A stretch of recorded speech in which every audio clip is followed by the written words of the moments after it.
Ladies and gentlemen, it's that time. Are you guys ready to see the cast of Sandlot? Make some noise. Oh, you're killing me, Smalls. You ready for the cast of Sandlot, Glendale? Beautiful. Ladies and gentlemen, please help me welcome one by one. Yeah, give it up for Marty York, everybody. Make some noise.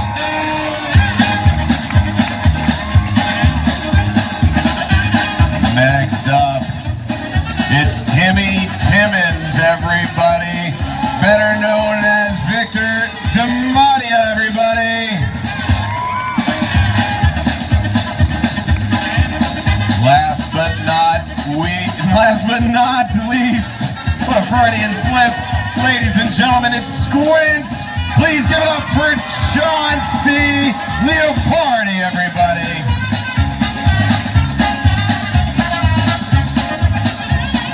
Well, gentlemen, I have to say, the 13-year-old in me right now is screaming with joy. Thank you so much for coming out tonight. Thank you for having me.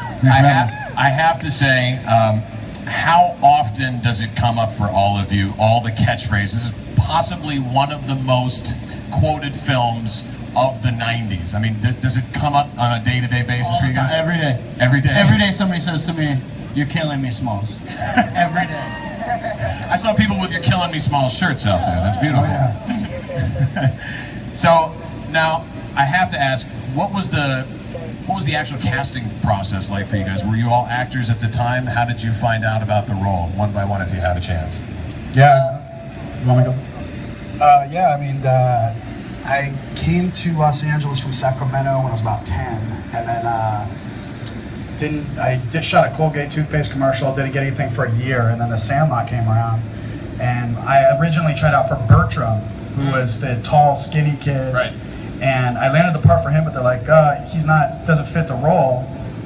We need a like a really like crazy hyper kid. So yeah. My mom gave me a Hershey's bar before I went to the audition for and I just spazzed out, went crazy, and they're like, he's Perfect. What a great mom. Yeah, thanks, It Mom. never stopped spazzing after that. Yeah. Still spaz. I had been acting for a few years. I did a couple things, like I was in Dennis the Menace and a couple other like little roles here and there, and then I got The Sandlot, and then that was definitely like the coolest thing ever. And we just got to like hang out and play baseball for an entire summer. It was amazing. Yeah. Chauncey? I was acting already. I actually was reading for the part of and they wanted me to do Squints, and so Marty ended up as I ended up as Squints, and the rest is history. Yeah. Jeez. Now, you said for the whole summer, it was filmed in the summer? Oh yeah. And how long was that process? We started shooting June 15th. It was the day after my birthday, and then we ended up making it late to school. I think that year. It's like September. It was like 3 months at least. It was all summer. It was nice. Salt Lake City. And it was in Salt Lake City? Salt Lake City. Yeah. So it was pretty piping hot then. Oh, it was really hot. It was really, really hot. Now, who actually was the best baseball player of the actual crew? Do you guys remember? Benny. It was Benny? By far. For sure. He lived up to by it? far. Yeah. No ifs, ands, or what's about Right. it. Yeah. Now, you guys all worked with, as it came to be, Dennis as well. Dennis Leary, James Earl Jones. How much time did you get to spend with those guys? I have a funny story about James Earl Jones. Excellent. So the first day that James was on set, we had a break room, and my mom said, I want you to meet somebody. And I said, okay. So we walked back, and I heard a booming voice, and I said, Mom, that's Darth Vader. And so she walked me back there, and I see James Earl Jones sitting there eating a bowl of oatmeal. I go, are you Darth Vader? And he goes, I'm your father. He really said it. Old Hercules! Exactly. I heard you messing around out there. Is that who you're making all that noise? There you go. That's James good, Earl man. Jones. That's really Oh, good. okay. Just weird coming out of an Armenian dude, Yeah. right? Okay. That's cool. Now, Squints, everybody would want to know, and I'm sorry, Chauncey, I had to call you Squints. No problem. Did you wear glasses? Were you wearing glasses at the time? Because it's a pretty pinnacle part of your character. Yeah, no, my vision's perfect, but the glasses were And it always has been. Stretch. Each one of you guys had a pivotal scene in this film. I mean, and I'm in my mid-30s, so this came up. I got to play you guys. Each one, like we used to debate as kids which one of us would get to be which one of you guys. You know that, right? And clearly, I went with Benny, even though I was horrible at baseball. Now, let's start with you, Victor. How did they cover you in dust to actually do all you had the vacuum scene, right? Yeah, that's right. That's right. So, what? Because you shook off and just completely. Yeah, oh yeah. Yeah. Oh, it was cake time. It was makeup. It was like powder, like face powder. But like buckets full of it, and they just they were stuffing my pockets and like the folds of my jeans and just like all in my hair so that I could shake my head and have it come out all over them. But it was like 3 days later, I was finding makeup in my ears and like it was horrible. It was horrible. Now, Marty, you are credited with being the bungee jumping inventor, if I remember your lineage correctly, the history. That's right. How long did you have to spend in a catcher's protective gear apparatus hanging over the fence? How long was that scene? Like, was it a full day of just being suspended over a treehouse? That was a full scene. I mean, in the movie, the guys are lifting me. Really, we had some prop guys and doing that. But I was probably suspended, I would say about 25 feet in the air for that scene. No liability problems there? They're like, yeah, just lift the 11-year-old. Well, I did all my own stunts. There's a lot of stunts in this film. I mean, people went flying out of a treehouse. Benny flipped over a fence at one point.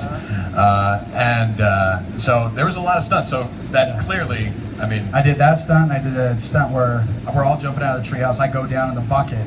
Yeah. I'm holding onto the string and I go down in the bucket. I did that stunt too. With all the adult guys flipping off and stuff? Yeah. You're like, yeah, I got this. I told them, like, I got it.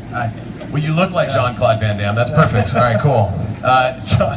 Chauncey, now I could pick a couple scenes. How many times a day, just real quickly before I ask about the other scene, how many times a day do you have to say forever? I usually get people just walking up and saying Wendy Peppercorn.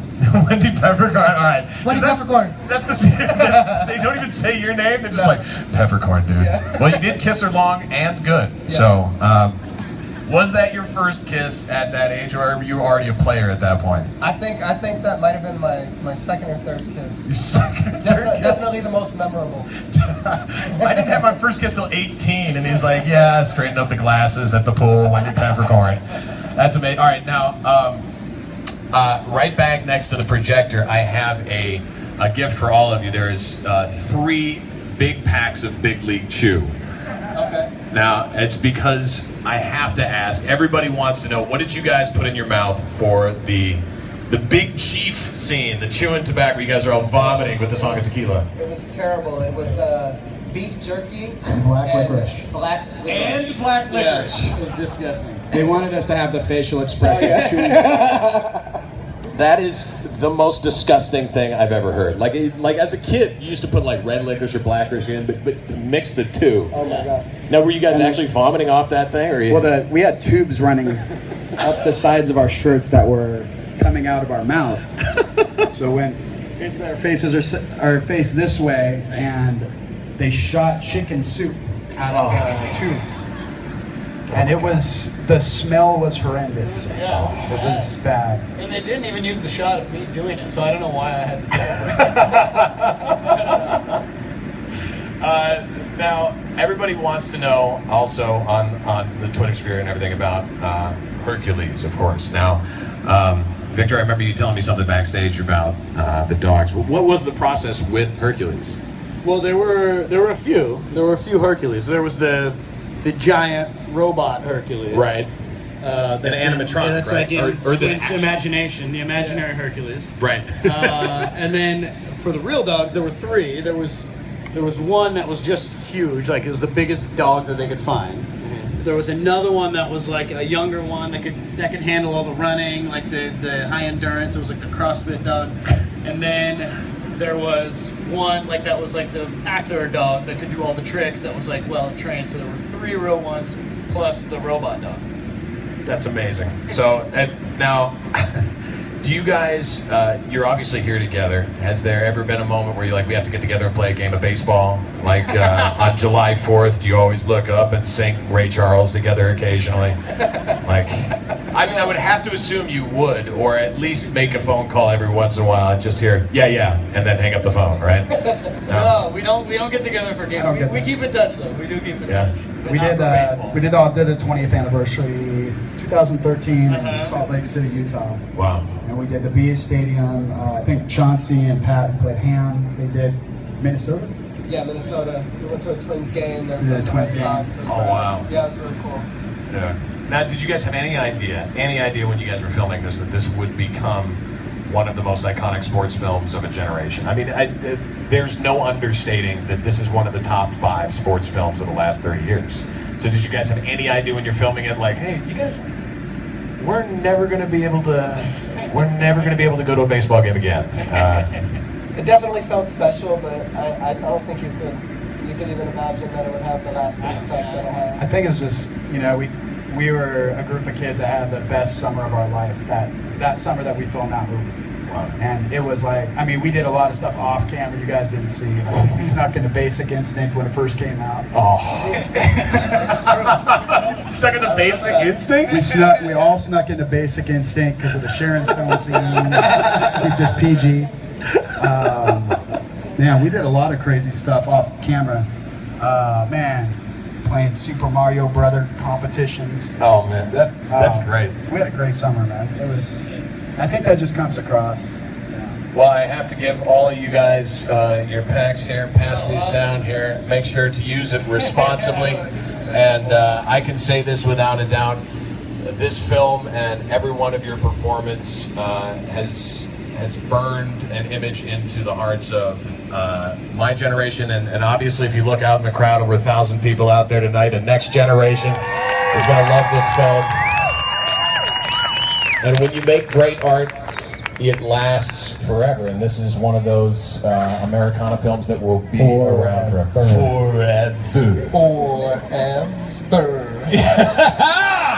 Ladies and gentlemen, please give it up for Squints, Timmy, Chauncey, Victor, and Marty, everybody. Thank you guys so much for coming. Find us out there, tag your pictures, enjoy the film. Ladies and gentlemen, it's time for the Sandlot. Stay tuned, everybody. Enjoy.